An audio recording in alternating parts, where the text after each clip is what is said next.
Bonjour à tous et bienvenue dans cette nouvelle séance de génie mécanique.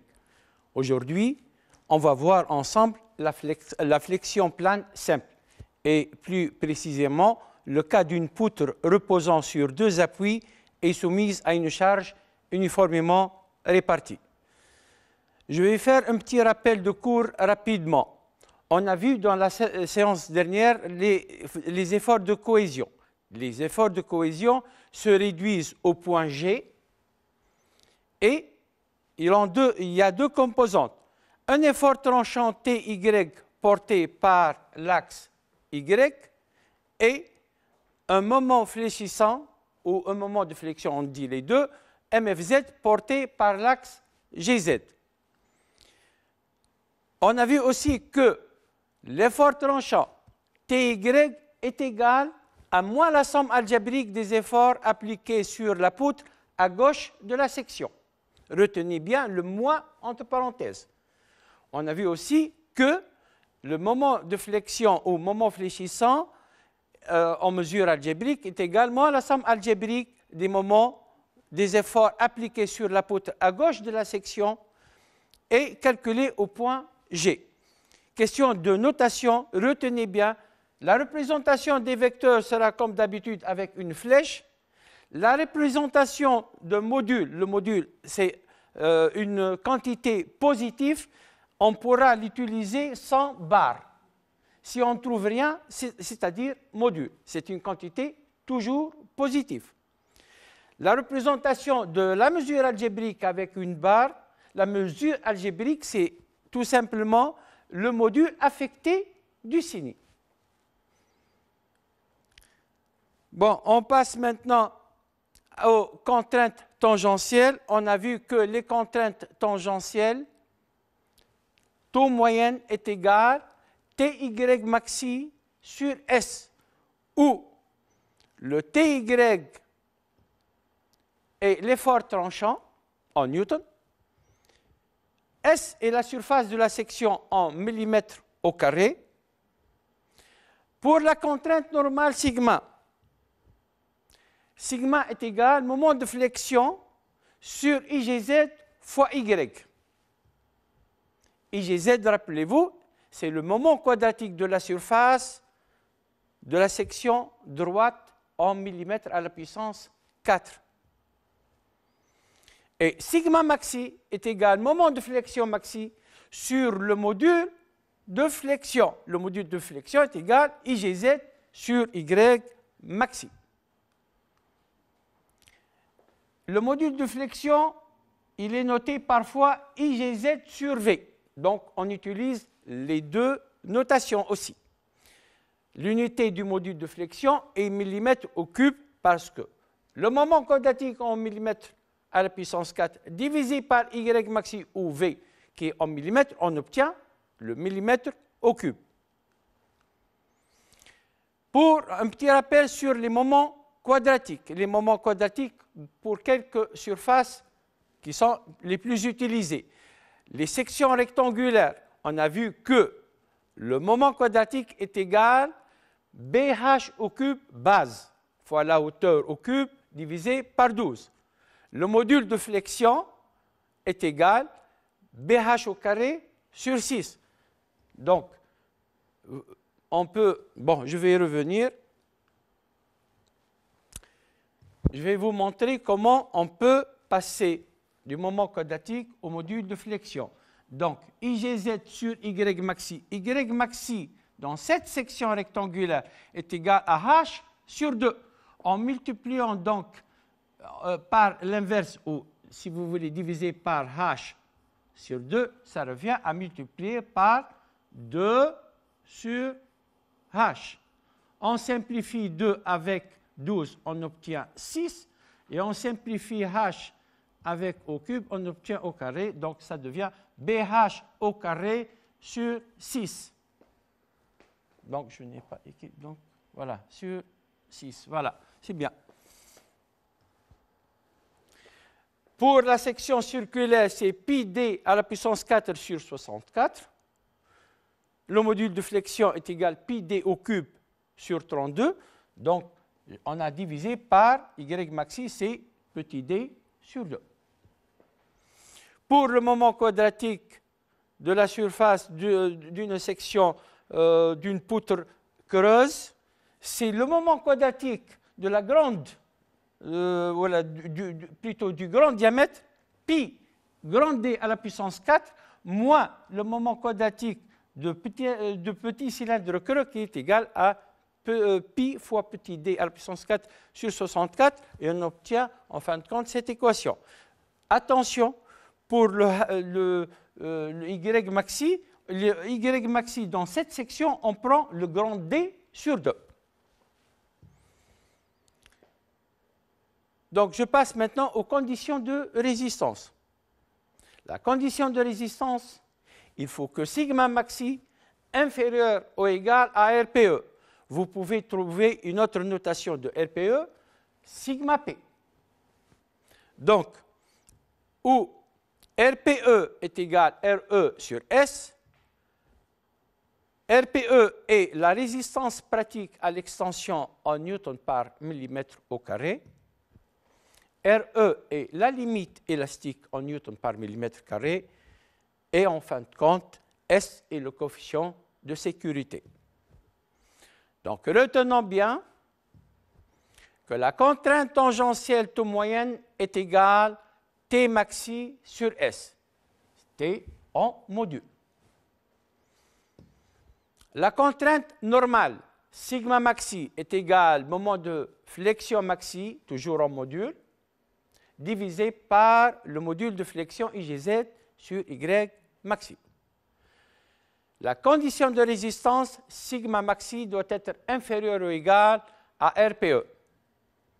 Reste à comment trouver T maxi. T maxi, on doit la retrouver d'après le diagramme des moments des efforts tranchants. Et le diagramme des efforts tranchants, on trace zone par zone, TY égale moins la somme des efforts appliqués sur la poutre à gauche de la section de centre G.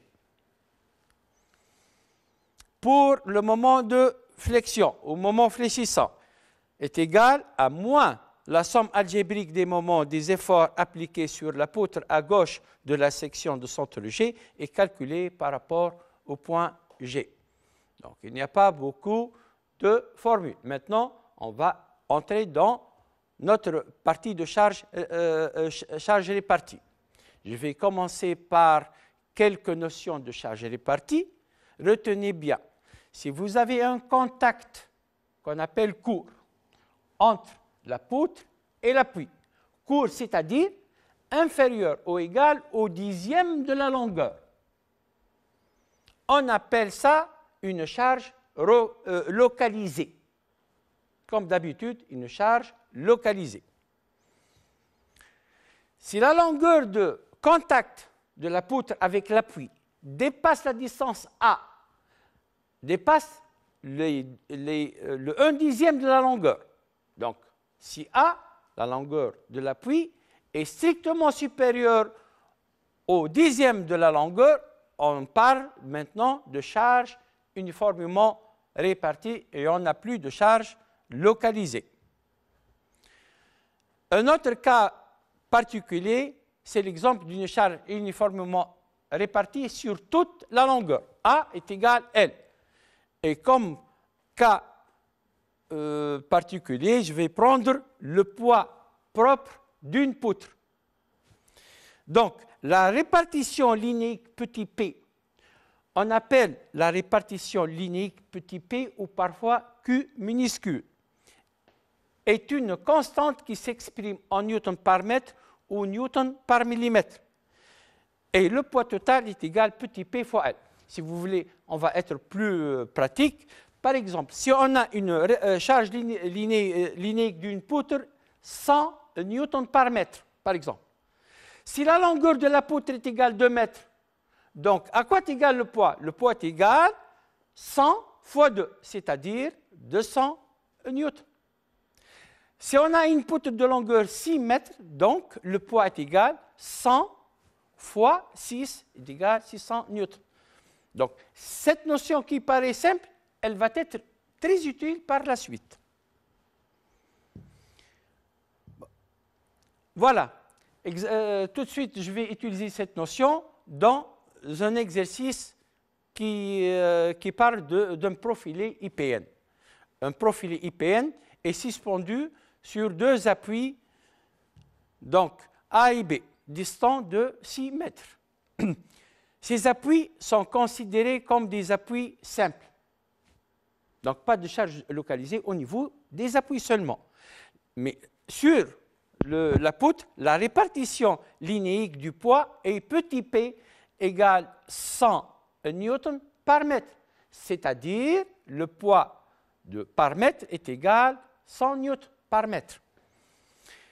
Le profilé est assimilé à une poutre reposant sur deux appuis simples et sollicité à la flexion plane simple par une charge uniformément répartie. Donc, la première question, déterminer les actions mécaniques sur les appuis A et B. Donc, on va commencer par une étude statique. Donc, pour cela, on va isoler la poutre et on va appliquer le principe fondamental de la statique. Donc, j'ai isolé la poutre et je vais écrire les équations correspondantes au principe fondamental de la statique. Mais avant de commencer, je précise que le poids ici est appliqué au centre de gravité de la poutre. Il est égal à petit p fois 6. Je vous déconseille de l'appeler grand P parce que ça peut vous introduire en erreur dans l'étude de la flexion.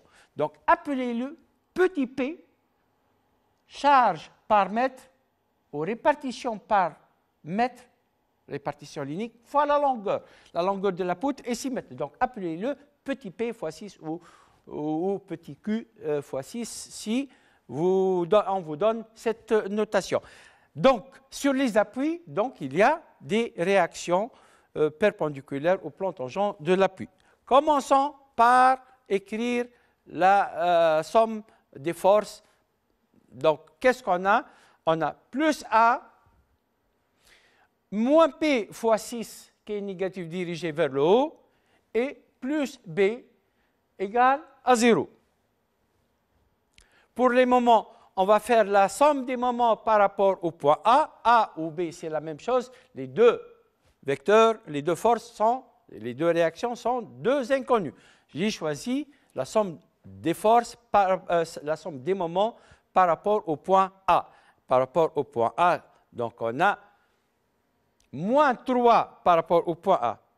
Pour le moment de la force P, P fois distance. P, c'est-à-dire grand P est égal petit p fois 6, c'est la force, et fois la longueur 3.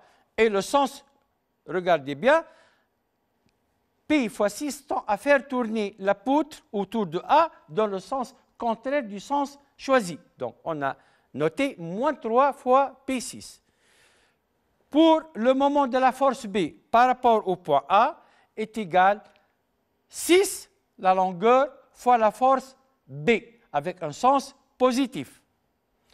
Donc, on obtient deux équations à deux inconnues. Pour résoudre ces deux équations, je vais commencer par l'équation numéro 2 pour tirer la valeur de B. B est égal 3 fois P6 divisé par 3 fois P6 divisé par 6, c'est ça. Et on obtient après calcul, B est égal 300. Et remplaçant B dans la première équation, et on peut tirer que A est égal petit p fois 6 moins B, petit p fois 6 moins B, c'est ça. Et on obtient après calcul que A égale 300, et c'est normal parce que le poids est appliqué au milieu dans le centre de gravité, donc les deux réactions sont identiques, 300 newtons de part et d'autre. La deuxième question, tracer le diagramme des efforts tranchants et des moments fléchissants MF. Donc, on va travailler, on n'a qu'une seule zone. Retenez bien la procédure, puisqu'on va étudier la zone AB tout entière, c'est la seule zone, on va choisir une section de centre G entre les deux points A et B. Donc, j'ai choisi cette section et je vais m'intéresser seulement à la partie gauche de la section. Donc, j'oublie complètement la partie droite. Pour les forces tranchantes, on a parlé de moins la somme des forces qui se trouvent à gauche de la section. Déjà, j'ai écrit T, en mesure algébrique, est égal moins, entre parenthèses, et je vais mettre dedans, entre les parenthèses, la somme des forces qui se trouvent à gauche, et je n'ai qu'une seule force pour le moment, A. Donc, c'est la force A. Mais, à part la force, il y a la charge de ce petit tronçon AG. Donc, à quoi est égal le poids de ce tronçon? Retenez bien, on a parlé de la répartition linéique fois la longueur. La longueur de ce petit tronçon est x. Donc, la charge de ce petit tronçon AG est égale petit p fois la longueur c'est x. Donc, et il est dirigé vers le bas. Donc, j'ajoute la deuxième force, c'est moins p fois x. Et je peux faire entrer le signe moins et j'aurai après calcul t est égal 100x moins 300. 100x moins 300, c'est l'équation d'une droite. Et pour tracer cette droite, je vais calculer t de 0 et t de 0.6. Donc, pour x égale à 0, t égale moins 300. Et pour x égale à 6, t égale plus 300. Je trace ma droite. Je passe maintenant au moment fléchissant. Donc, je vais, comme tout à l'heure, faire moins la somme des moments de force à gauche de la section. J'ai préparé le moins et les crochets et je vais faire la somme des moments à gauche de la section. Donc, j'ai maintenant deux forces. Il doit y avoir deux moments de force. Pour le moment de A par rapport au point G, toujours on calcule les moments par rapport au centre de gravité de la section choisie. Donc, toujours les moments force fois distance. Force, c'est A et la distance AG. Donc, AG, ce n'est que X. Et le signe de ce moment est moins AX. Donc, force fois distance. Force A fois la distance AG, c'est X, moins AX. Je passe à la deuxième force qui est un peu plus délicate. Donc, force P fois X. P fois X, c'est une force. Et puis, la distance entre le point d'application de cette force Px et le point G. Ce n'est que X sur 2. Pourquoi X sur 2? Parce que Px est appliqué au centre de gravité du tronçon. Donc, P fois X comme force et X sur 2, c'est la distance. Voilà. Je peux maintenant développer et je trouve une équation sous la forme de ax au carré plus bx, moins 50x au carré plus 300x. C'est l'équation d'une parabole. Je calcule d'abord le moment de flexion pour les deux points 0 et 6. Et je place ces deux points. Donc, pour x égale à 0, moment de flexion est égal à 0.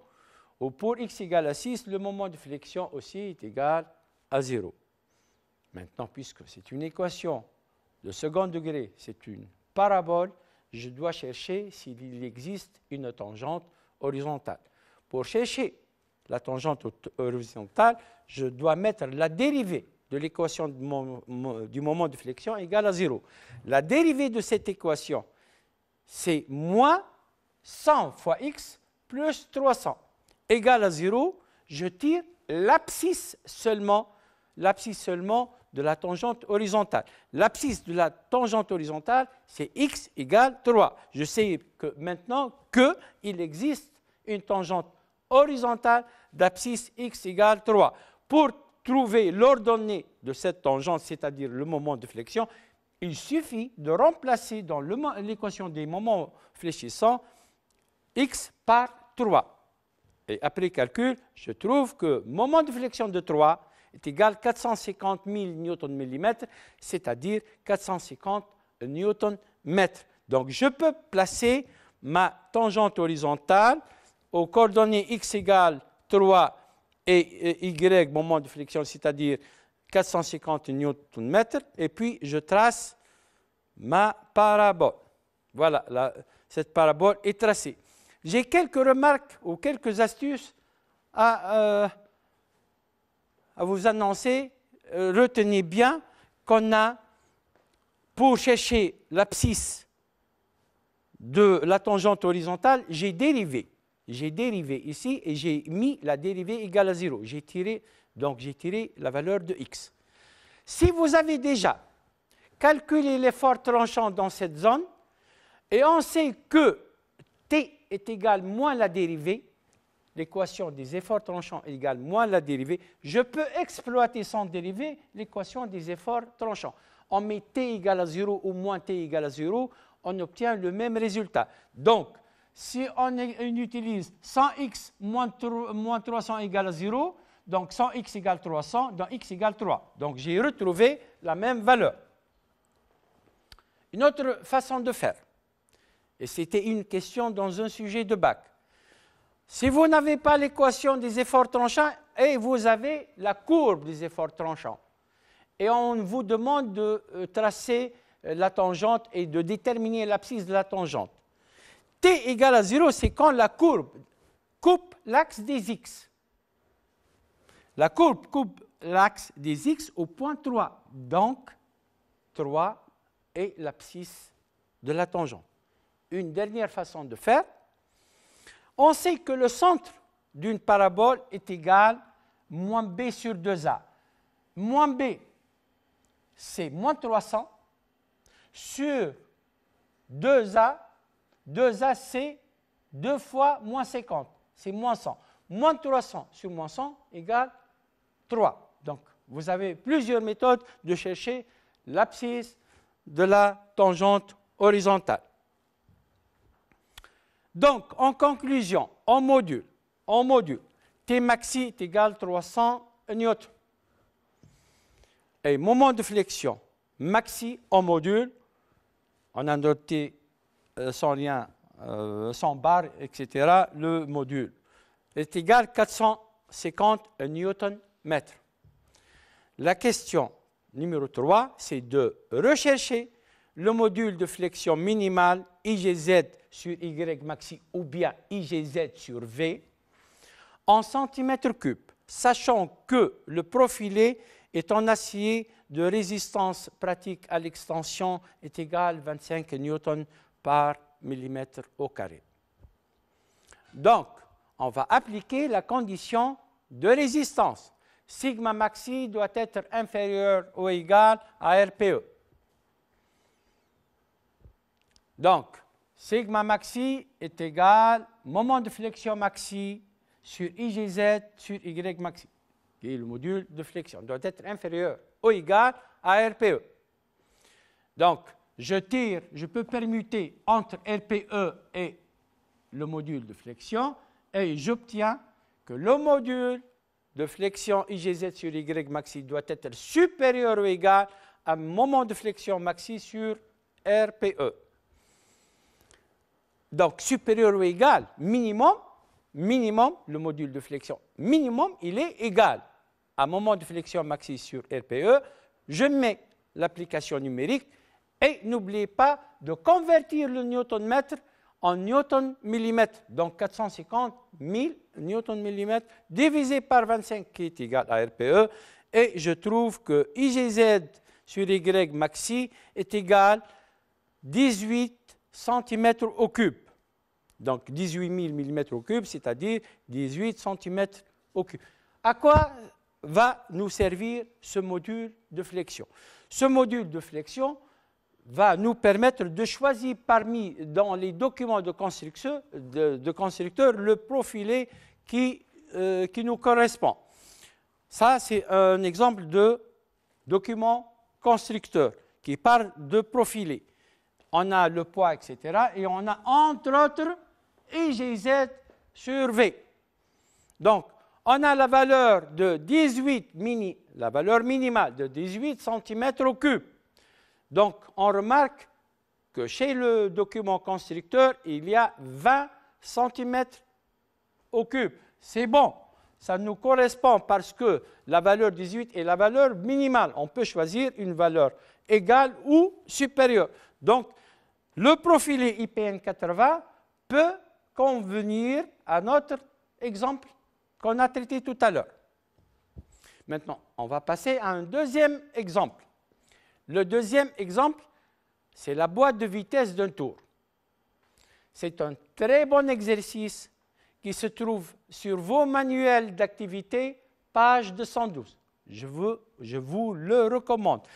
Donc, l'étude portera sur l'arbre d'entrée 1 de la boîte.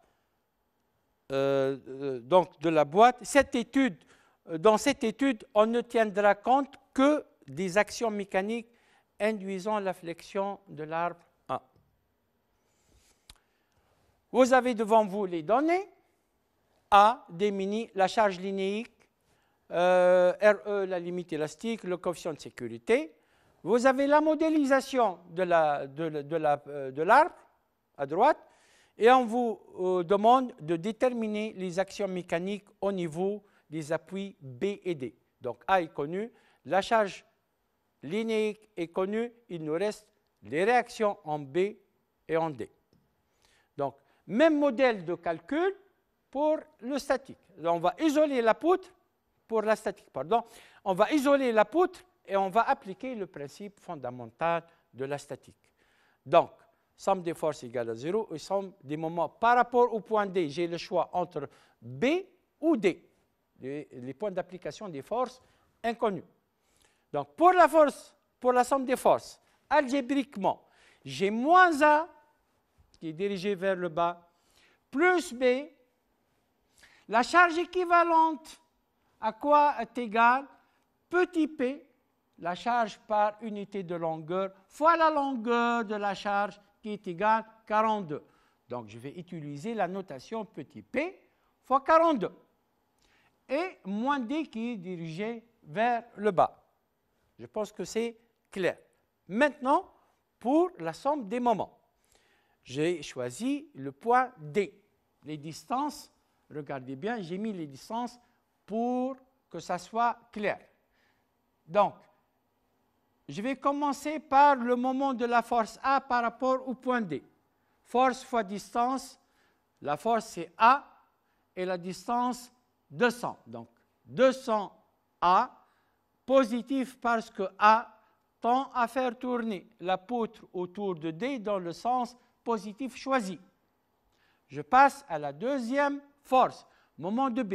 Moment de B est égal à 150 fois B avec un signe négatif. Regardez le sens de rotation par B. Puis, là, c'est un peu délicat. Regardez, distance à quoi est égale la distance du centre de gravité de la force? Regardez, il est au milieu du tronçon. Donc, la distance est égale à 44 plus la moitié de 42. La moitié de 42, c'est 21. 44 plus 21 est égal à 65. Donc, la distance, c'est 65. Et la force fois la force, P fois 42, la force. Et le tout avec un signe négatif, puisque petit p fois 42 tend à faire tourner l'axe dans le sens négatif autour de D. Donc, j'ai deux équations à deux inconnues. À partir de la deuxième équation, je tire B. Elle est égale à 1020,2 newtons. À partir de la première équation, je tire D et je trouve que D est égal à 2778,2 newtons. Maintenant, mes forces sont connues. La question suivante, c'est de tracer le diagramme des efforts tranchants T et des moments fléchissants MF. Donc, je vais procéder zone par zone. Donc, pour la première zone AB et pour X compris entre 0 et 50, Je vais choisir une section entre les deux points A et B. J'ai choisi ma section et je dois cacher tout ce qui est à gauche de la section. Prenez n'importe quoi pour cacher tout ce qui est à droite et gardez seulement la partie gauche. Même une feuille de cahier. N'importe quoi pour cacher donc la droite de la section. Donc, l'effort tranchant, on a compris la méthode. Il faut faire moins la somme des forces qui se trouvent à gauche de la section. Moins, entre parenthèses, et je mets dedans la somme des forces à gauche. G moins A, comme somme des forces. Moins A. Donc, moins par moins, ça donne plus A. T est égal à 1981 newtons. Je trace ma droite dans la zone AB. Pour les moments fléchissants, c'est simple. Je vais faire moins la somme des moments à gauche de la section. À gauche de la section, j'ai A fois X. Force fois distance. Force fois la distance du point d'application de la force jusqu'à le point G qui est le centre de la section choisie. A fois X, ça donne donc moins A, moins, entre parenthèses, A fois X. A fois X positif. Donc le tout, ça donne moins AX. Moins AX, c'est-à-dire moins 1980 fois X. Je calcule pour X égale à 0 et pour X égale à 50. Et c'est l'équation d'une droite. Je trace ma droite dans le diagramme des moments fléchissants. Je passe maintenant à la deuxième zone. Donc on va procéder de la même façon. Je vais choisir un point entre B et C'. Je cache tout ce qui est à droite de la section et je garde tout ce qui est à gauche. Somme des forces pour l'effort tranchant, somme des forces qui se trouvent à gauche. À gauche, G moins A et plus B. Donc, je calcule, je trouve que l'effort tranchant dans la zone BC' est égal à 959,8 newtons. C'est une constante, donc c'est l'équation d'une droite parallèle à l'axe des X et je trace ma droite. Pour l'équation des moments fléchissants au moment de flexion, je fais la somme des moments par rapport au point G. Donc, j'ai sens positif A fois X à l'intérieur des crochets. Hein. Et B fois BG. BG est égal à X moins 50. Donc, force fois distance. La distance est BG est égale à X moins 50. Donc, je développe cette équation et je trouve que c'est une équation d'une droite. C'est l'équation d'une droite. Je calcule pour X égale à 50 et pour X égale 114 et je mets mes points et je trace ma deuxième droite. Et maintenant, on va passer à la partie la plus délicate, c'est-à-dire l'étude de la zone qui est chargée avec une charge répartie uniformément. Donc, je vais essayer d'aller doucement pour comprendre comment faire. Donc, je vais choisir un point quelconque entre C' et C secondes. Comme d'habitude, je vais cacher la partie droite et je vais garder la partie gauche de la section. Pour l'effort tranchant, je vais appliquer la même règle, c'est-à-dire T est égal moins la somme des forces qui se trouvent à gauche. À gauche, G, moins entre crochets. Moins A, c'est simple. Plus B, c'est aussi simple. Mais ce qui n'est pas vraiment évident, c'est à quoi est égale la force de la charge entre C' et G. Donc, la charge est égale petit p fois la longueur. Petit p est la répartition linéique, donc ça représente la force par unité de longueur, fois la longueur. À quoi est égale la longueur C'G est égal à x moins 114. Donc, x moins 114 représente la distance. Donc, j'espère que c'est clair. Donc, je développe cette équation et je trouve que l'équation des efforts tranchants entre C' et C secondes est une droite. Donc, pour tracer cette droite, je dois calculer les deux points pour x égale à 114 et pour x égale 156 et je trace ma droite. Je passe maintenant au calcul des moments fléchissants et là encore, c'est plus délicat. Je vais essayer d'aller doucement. Je vais faire donc moins la somme des moments à gauche de la section. Donc, à gauche de la section, c'est-à-dire par rapport la somme des moments par rapport au point G. Pour la première force, A fois X, elle est simple. A fois X. Donc, voilà. A fois X, c'est clair. C'est bon. Pour la deuxième force, B fois la distance BG, avec un signe négatif, puisque B tend à faire tourner la poutre autour de G dans le sens contraire du sens choisi. Donc, B, la force B fois la distance BG. BG est égal à X moins 50. X moins 50. C'est clair. Donc, avec le signe moins. Là, je vais détailler maintenant plus. C'est un peu délicat. C'est le moment de la force du tronçon, du petit tronçon qui reste. Ce n'est pas le tronçon, ce n'est pas 42 mm. C'est un petit tronçon. Le moment par rapport au point G.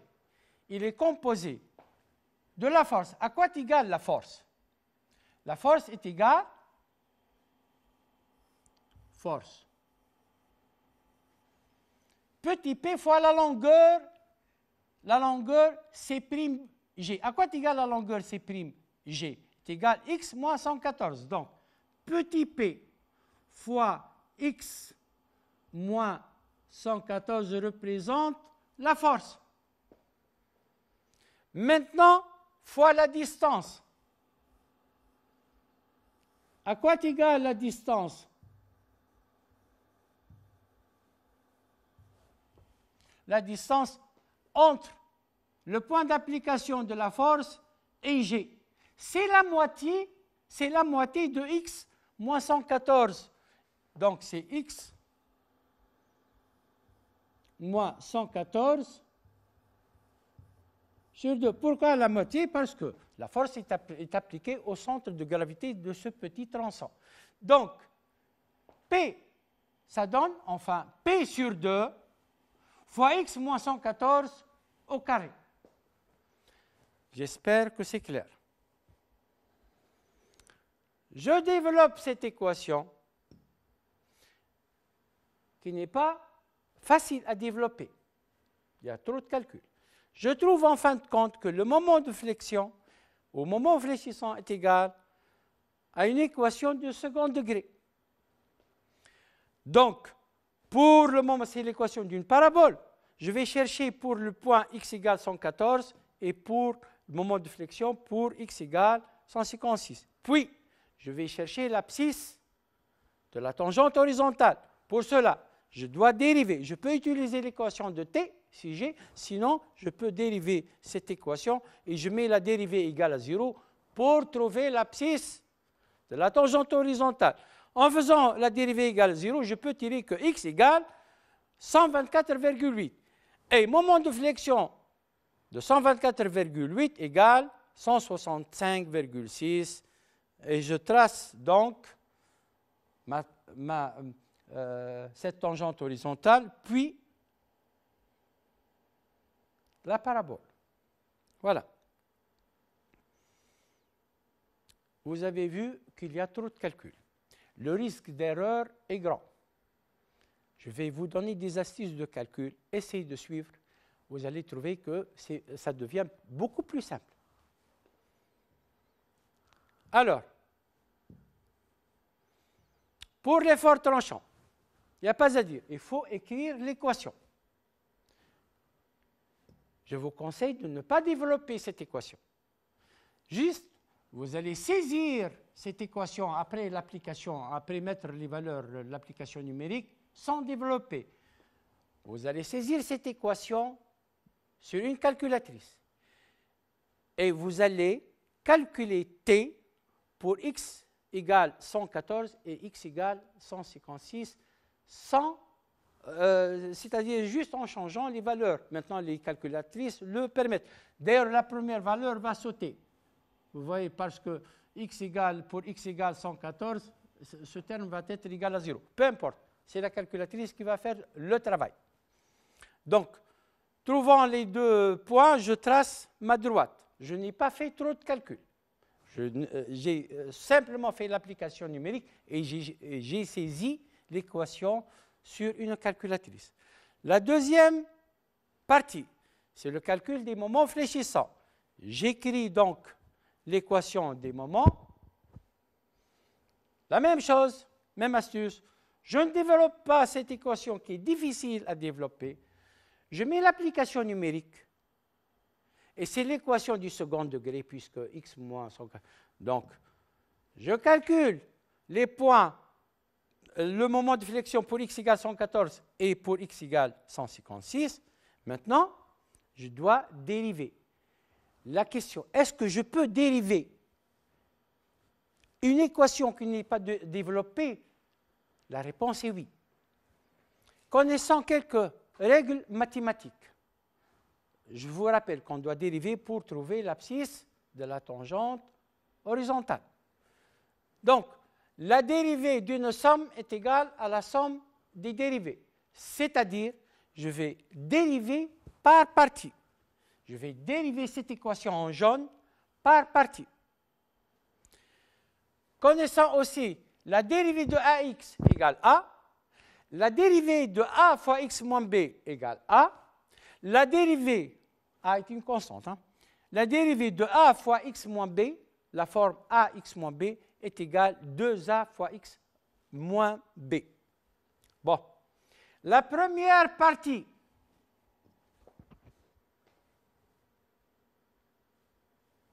donc, il vaut mieux que je reviens.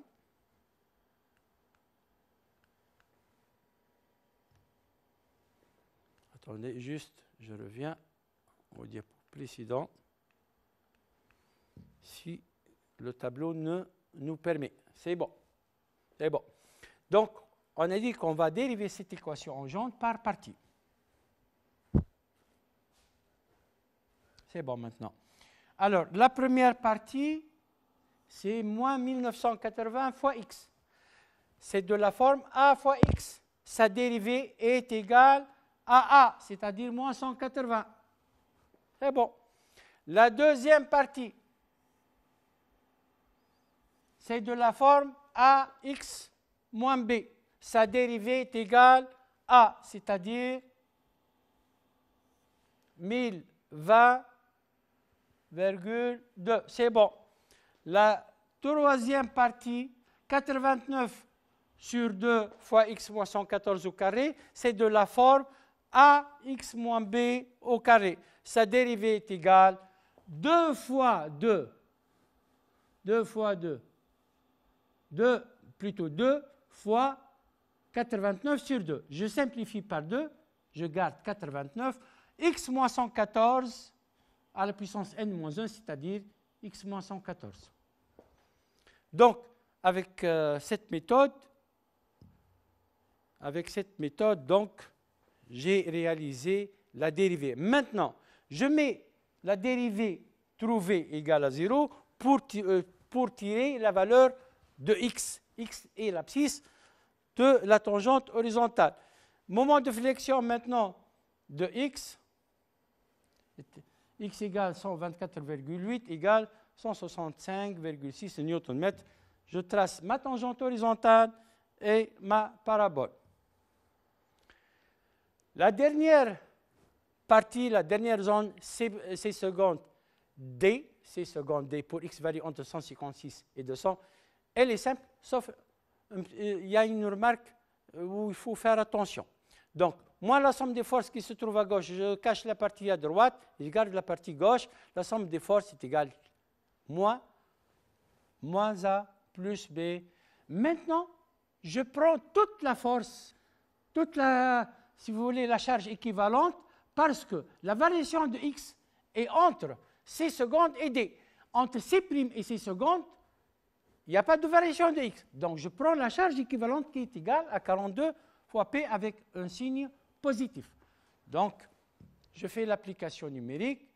T est égal moins 2778,2 newtons. C'est l'équation d'une droite parallèle à l'axe des x et je trace ma droite. Pour l'équation des moments fléchissants, moi la somme des moments des forces par rapport au point G. Je commence par moment de A par rapport au point G, c'est-à-dire A fois X avec un sens positif de rotation. Puis B fois X moins 50. B, la force B, fois la distance BG. La distance BG est égale à X moins 50. Là, c'est simple. Reste la dernière partie, le moment de la force 42P par rapport au point G est égal à la force 42P et la distance, attention la distance, entre le point d'application de la force 42P jusqu'à G. À quoi est égale cette distance? Cette distance est égale à X moins 135. D'où vient ce 135? 135 est égal à la somme de 50 plus 64 plus la moitié de 42. Ça nous donne 135. Donc, X moins 135. Donc, retenez 42 fois P est la force et la distance entre le point d'application de la force 42P jusqu'à G est égale à X moins 135. Je mets l'application numérique et je calcule pour les points 156 et 200. C'est l'équation d'une droite. Je trace ma droite et je remarque en fin de compte que le moment de flexion maxi au module positivement, donc la valeur égale à 165,6 Newton mètre. La dernière question de cet exercice, calculer la contrainte normale maximale et vérifier si la poutre résiste en toute sécurité. La contrainte normale est égale moment de flexion maxi divisé par le module de flexion qui est égal à IGZ sur Y maxi. Et IGZ sur Y maxi pour un profilé cylindrique, un arbre plat, est égal à pi d au cube divisé par 32. Je peux mettre le 32 en haut. Donc, et attention, c'est une faute très courante. 165,6 tout à l'heure, on l'a trouvé en newton mètre. Il faut la convertir en newton millimètre parce qu'on a déjà le diamètre en bas en millimètres. Donc, n'oubliez pas de multiplier par 10 puissance 3 pour avoir le moment de flexion en newton millimètre. Donc, on trouve sigma maxi est égal à 210,85 newton par millimètre au carré.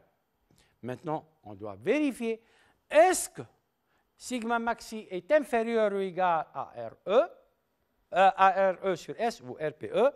Or, on a vu dans les données que RE égale à 675 et le coefficient de sécurité S égale à 3. Donc, j'obtiens 225 et je vérifie avec ce que j'ai trouvé tout à l'heure et je remarque bien que 210,85, la contrainte maximale trouvée, est inférieure à RPE, c'est-à-dire à 225. Donc, je conclus que la poutre résiste en toute sécurité. Bon, je passe à un petit exercice qui est tiré du bac 2018, session de contrôle. Un très bon exercice, il est court.